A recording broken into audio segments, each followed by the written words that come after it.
Iya, mestinya begitu kan. Kalau kita mau fair dan setiap kali presiden mengatakan ini pembelajaran itu, ya oke, kasih pembelajaran yang lebih dramatis dari Habib Rizik kan. Harusnya begitu yang terjadi.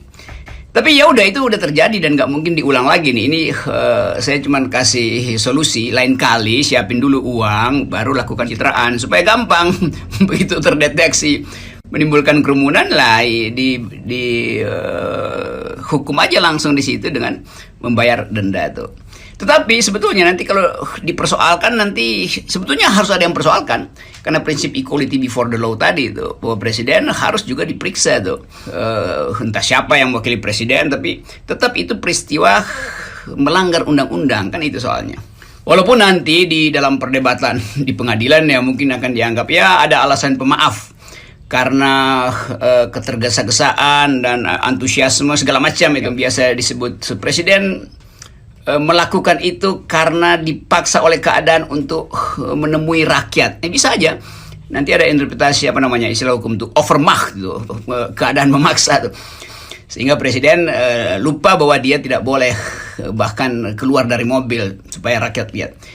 Tapi ini soal hukum dan kita mungkin menganggap bahwa prinsip-prinsip hukum itu akhirnya dilecehkan sendiri oleh mereka yang seharusnya memberi contoh penegakan hukum. Jadi itu yang dicatat aja oleh sejarah dan ya udah pasti nggak bisa diproses kan. Lain misalnya kalau yang melakukan itu tidak punya kekuasaan, maka itu dengan sendirinya buzzer itu langsung melaporkan atau menggede-gedein. Ini belum ada pun, saya belum lihat, mungkin nanti siang ada buzzer yang menganggap bahwa itu juga salah tuh. Mudah-mudahan ada buzzer yang juga datang dengan prinsip yang equal dengan cara mereka memperlakukan Habib Rizik tuh.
Kalau udah dikonfirmasi istana, oke, saya anggap itu. Jadi betul-betul peristiwa itu peristiwa yang dramatis karena ada kerumunan di situ, lalu si aktor keluar dari sunroof di atas mobil, lalu mulai lempar-lempar hadiah gitu. Jadi sebetulnya terlihat bahwa itu dramatis sekali itu peristiwa itu. Tapi akibatnya tragis karena di era pandemi.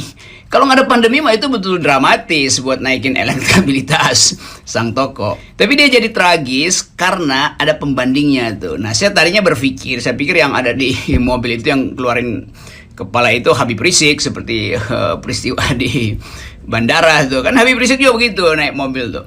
Jadi kalau kita bikin perbandingan, maka mestinya ada keterangan lain dari istana, yaitu bahwa kan yang mesti diterangkan kecurigaan publik terhadap peristiwa itu tuh, atau bahkan berubah menjadi kejengkelan publik terhadap peristiwa itu. Jadi istana tidak sekedar cukup dengan menerangkan bahwa itu peristiwa yang terjadi karena kesiagaan yang mungkin kurang dan antusiasme rakyat berlebih. Tapi kalau saya lihat tadi gambarnya itu, video itu artinya presiden memang memancing kerumunan dengan melempar-lemparkan benda-benda dari dalam mobil yang disebut hadiah. Kan itu artinya minta rakyat berkumpul nih, gue punya hadiah. Kan kira-kira begitu kan. Kalau presidennya menganggap bahwa ini pandemi, jangan sampai drama ini jadi tragis, maka dia diam aja di dalam mobil sambil lambaian-lambaian tangan supaya ada kesempatan pas pampres meluruskan arah mobil supaya kerumunan nggak mendekat. Tapi justru karena presiden memancing atau meminta berkerumun dengan melempar hadiah. Mana ada orang dilemparin hadiah justru menjauh, kan pasti mendekat kan? Jadi itu soalnya tuh sebuah drama yang dibuat dramatis tapi akibatnya tragis. Karena kemudian dihujat atau dipersoalkan sebetulnya secara hukum oleh netizen. Karena ingin lihat perbandingan, kan semua orang, kan prinsip hukum mestinya equality before the law itu. Ini yang terjadi, stupidity before the law, kesamaan di depan, kedunguan di depan hukum. Karena orang bandingkan langsung dengan Habib Rizik yang juga dituduh melakukan kerumunan, tetapi kemudian dihukum. Nah, presiden sebetulnya bisa aja bilang enggak, tanpa perlu istana kasih apologi dulu. Oke, saya berbuat kesalahan, karena itu saya akan membayar denda 50 juta. Kan itu sebetulnya lebih beradab lah supaya kontroversi berhenti itu. Iya, mestinya begitu kan. Kalau kita mau fair dan setiap kali presiden mengatakan ini pembelajaran itu, ya oke, kasih pembelajaran yang lebih dramatis dari Habib Rizik kan.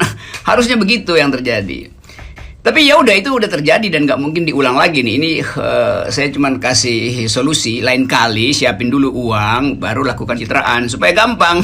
Begitu terdeteksi menimbulkan kerumunan lah,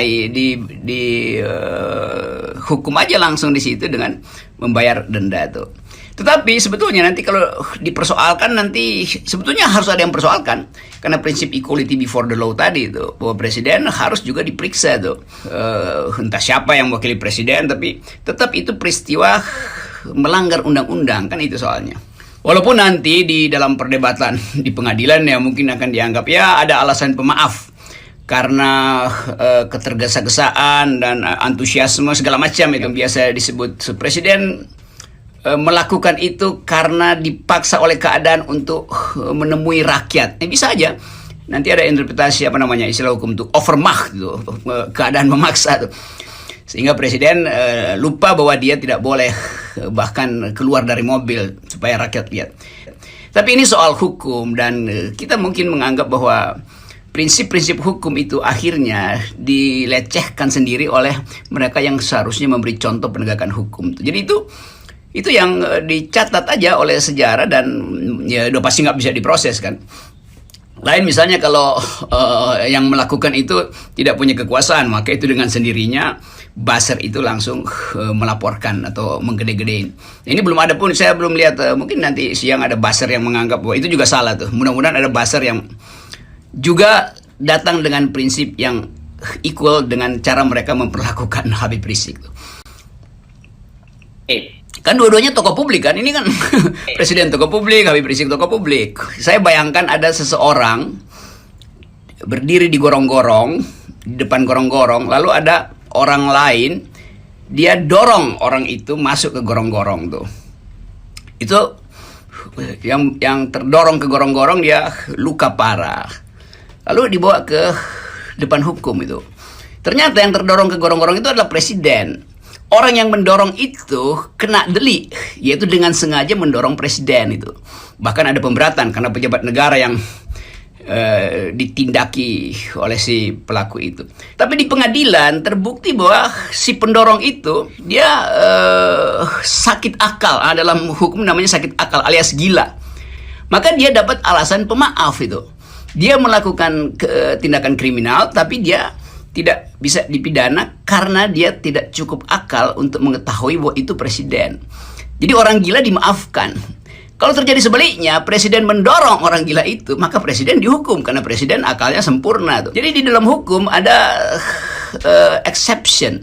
Nah sekarang kalau hal itu kita bandingkan dengan yang terjadi di Maumere, itu artinya presiden dengan sadar melakukan tindakan yang bertentangan dengan undang-undang kesehatan. Kan kita nggak bisa bilang ada alasan pemaaf. Memangnya presiden orang gila? Atau dalam ini saya sebut istilah hukumnya ya, sakit akal, itu terjemahan dari bahasa Belanda untuk orang gila itu. Dia presiden sehat sebagai subjek hukum. Jadi kalau dilihat dari prinsip hukum positif, maka presiden harus digugat sebagai telah melakukan delik. Soal pembelaan itu urusan belakangan gitu. Jadi kita mau rasional aja melihat soal ini. Sebelum saya dibully lagi seolah-olah ingin mempidanakan presiden. Enggak, ini cuman prinsip hukum aja. Saya lagi bayangin peristiwa itu terjadi di Hongaria. Itu bela. Karena itu yang disebut sebagai legal fiction, fiksi hukum. Saya dulu belajar ilmu hukum, itu cara untuk membuat perbandingan. Jadi mesti dibikin fiksi hukum supaya kasus itu bisa dibaca secara detail. Nah, fiksi hukum saya adalah tentang Presiden Hongaria itu.